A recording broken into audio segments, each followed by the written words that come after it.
Have you had people that you love that are no longer with you show up during dream time? If you have, stay tuned. I'm Dr. Laura Grace, and we're going to dive in deeply into Visitation Dreams Part 2 on when you have someone show up that is there simply to reassure you, to provide some kind of comfort because you're going through some kind of change in your life. Maybe there's some kind of stressor that's happening or some kind of loss. In part 1 that we covered last time on Visitation Dreams, I talked about the message dream and how incredibly important those dreams are to really, really pay attention to the message. But today I'm going to the next step of a visitation dream. And I really want to talk about those dreams that are fairly common. It's not that we have a lot of these, but most people who recall their dreams, often have at least one during their lifetime. These are profoundly important dreams. And Dr. Carl Jung would consider these kinds of dreams a big dream. They're vivid, they're intense, they leave an indelible mark on your soul. These are the kind of dreams when a deceased loved one visits you to reassure you, to comfort you. These are the dreams that you will never, ever forget. Not only will you not forget them, but there's a high likelihood that you'll be changed by this kind of dream. Now, we have all kinds of research available to us, people who research just study dreams, which I have done for many, many years of my life. But there's a woman whose name is Jennifer Shorter, and she went to school in Palo Alto, California. And back in 2009, she did research just on this topic about when a loved one visits us during dream time. And if she looked at if there's common dream patterns that emerge during a visitation dream, which specifically I'm breaking down visitation dream in today's talk, a reassurance dream. And what she found out was that these dreams, there's nothing ethereal or cloudy or disorganized about them. They are very, very clear, very specific. And again, very unforgettable. But we'll also notice in these kinds of dreams that the deceased loved one that shows up, that's appearing in our dream to comfort us, often looks not like they did when they were ill, not like they did before they died, but how they appeared in younger life. They often appear much healthier than they look toward the end of their life and much younger. And so they bring this vitality into the dream.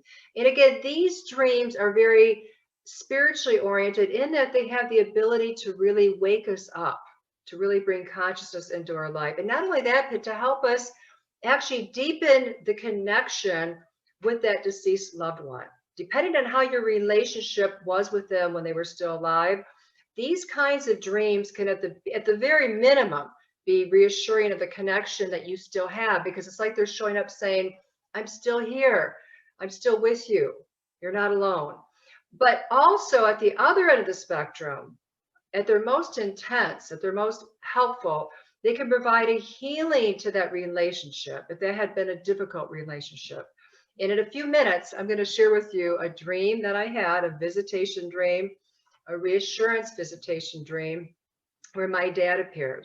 But before I get into that, I just want to mention that the dreaming mind never stops. So we're dreaming, obviously, when we're asleep, and we're dreaming, but we're also dreaming, daydreaming, having waking dreams while we're awake. And I really believe that these kinds of dreams, visitation dreams specifically, are probably the most important dreams that you or I will ever have. So as we're going through this, and I'm sharing my own personal life example, just keep in mind, if you've had a dream of a loved one showing up, and just notice how you felt, just how you felt during that dream when they were in front of you and they were showing up. Just pay attention to the feelings. So what I want to share with you is a dream that I had about my dad. Now, in 2003, my father died. He had me late in life, and he lived a long life, but he had a difficult life. His parents, his mother was from Germany, and his father was from Poland.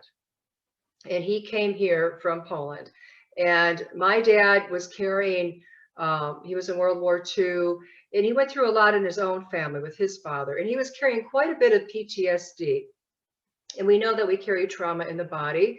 And when we're dealing with post-traumatic stress disorder, you never know sometimes what's going to trigger or activate us. So that's just to give you a glimpse of the relationship with my father. although he loved me and my brother and sister very much, we never really knew what was going to set him off. He had a very bad temper and was highly reactive. So while I was growing up, the youngest of three, I was often very afraid of my father. So as I became an adult, I loved him and I spent time with him, but I also was very cautious when I was around him. So it didn't make for a very close relationship. But in 2003, he dies. Fast forward 10 years, it's Mother's Day weekend, 2013. And I am having a very challenging experience that I'm going through with my adult daughter.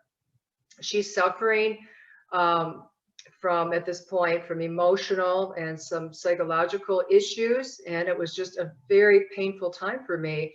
And it's Mother's Day weekend, and Saturday morning of that weekend, my dad shows up. And here's how the dream went, and maybe you can relate to this. I'm in a school.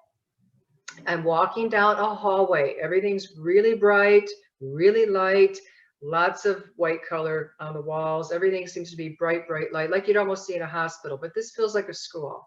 I'm walking down the hallway, and I notice on my left-hand side that there's a classroom, and the door's open.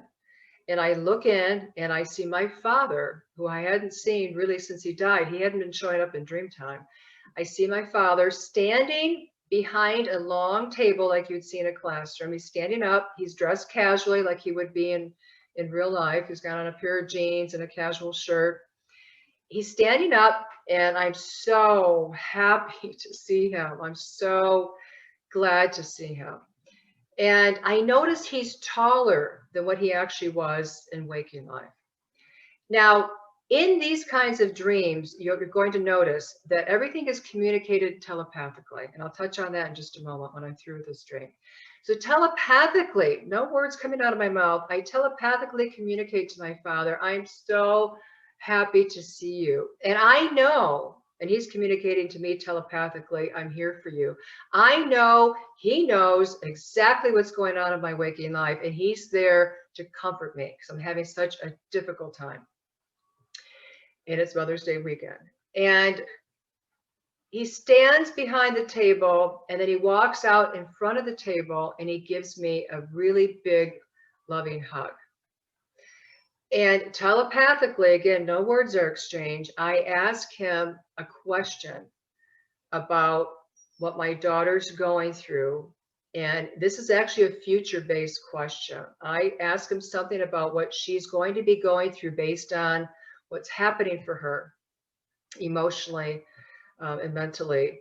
And rather than say yes, he just pulls me in tighter and holds me. This is a very, I mean, it's still hard. When I share this dream, I still don't get through this without, and I blogged about it, I've taught classes sharing it, without getting very deeply moved by this dream, because there was so much unconditional love pouring through him, through his soul in this dream. And instead of saying yes, answering my question about a concern that I had for my daughter, he just pulls me in more tightly and hugs me. And I start sobbing. I just start sobbing. And he holds me. And he says to me, I can't stay long. He said, I'm renting this body. And I'm like, okay. And I just hold on to him for dear life. And then I wake up. And when I woke up, see, again, this isn't like any typical dream. Usually when I have an intense dream, it takes me a while to leave dream time and really wake up, be back in my body and awake in my regular life.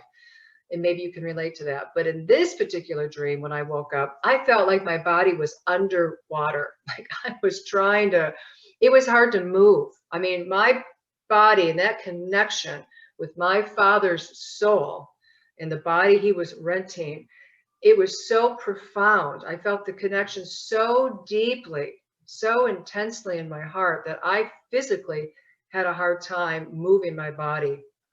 That feeling of intensity stayed with me all weekend long. I felt like I was in dream time for most of the weekend. And even though I'm a dream analyst, I've been working with dreams for many, many, many years and gone through all kinds of training on dream work and, you know, taught classes and blah, blah, blah.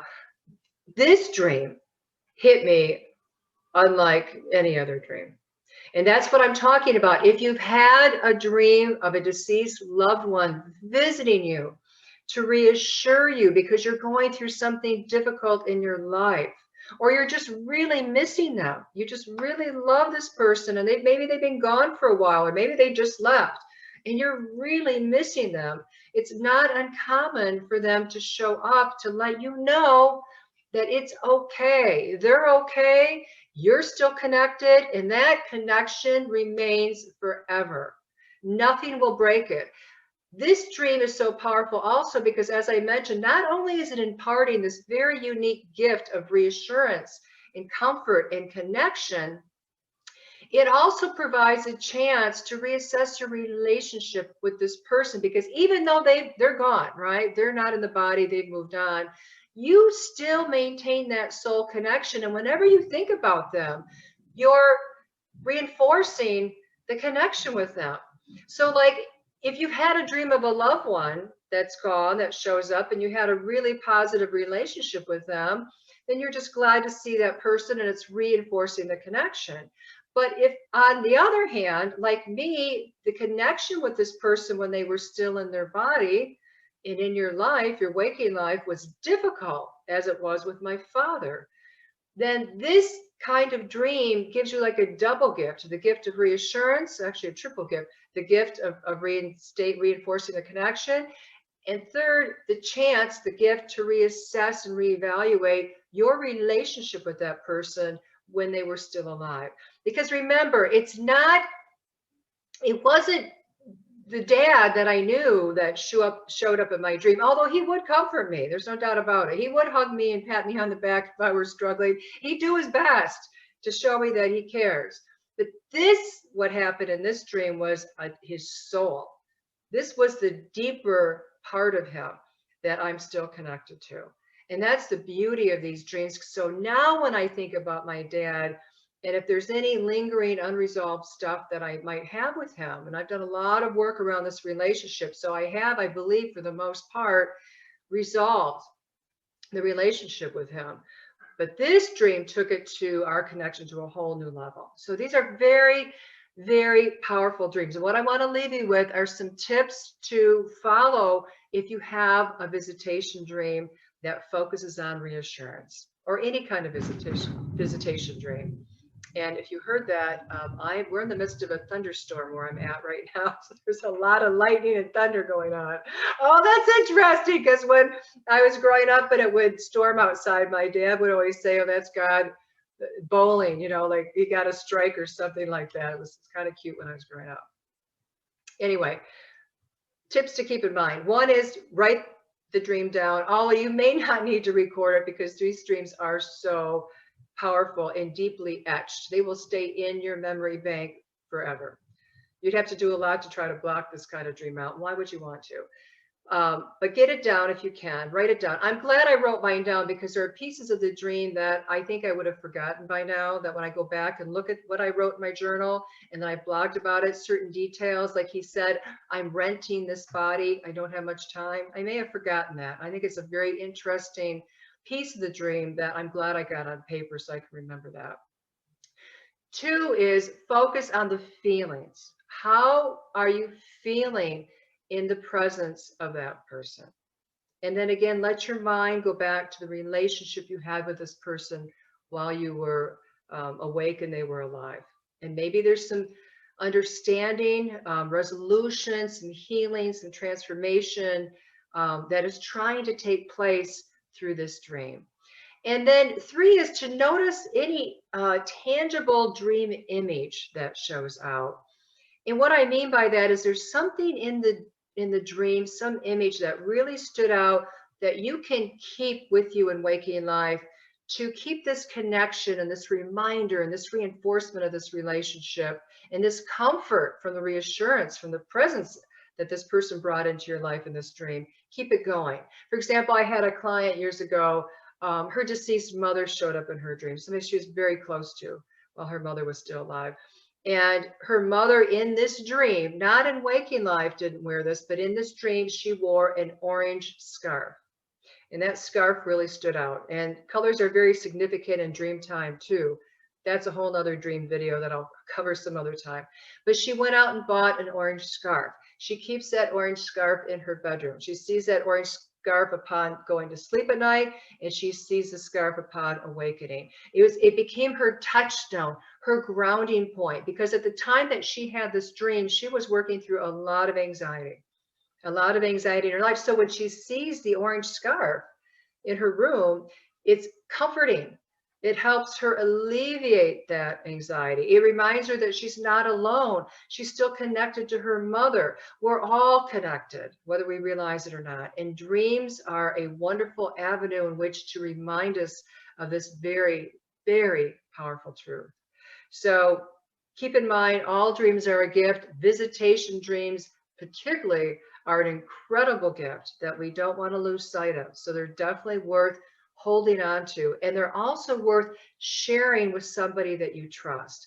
Maybe not as soon as you have the dream, but after you've had time to process it or experience it. It's a lived experience, these kinds of dreams. We feel it in our bodies. We feel it deeply in our hearts and our minds. But share with somebody that you trust. And again, that reinforces the reality of that dream, the experience of that dream. It reinforces a connection with the loved one who has passed on. And if you need any help working with any of your dreams, you can get information about my dream inquiry process that I do one-on-one with people. The links are below this video. I'm at lauragrace.net. And I want to thank you so much for joining me again on another dream topic. And this one was a doozy on visitation dreams. Thank you so much. I'll see you next time. Bye-bye.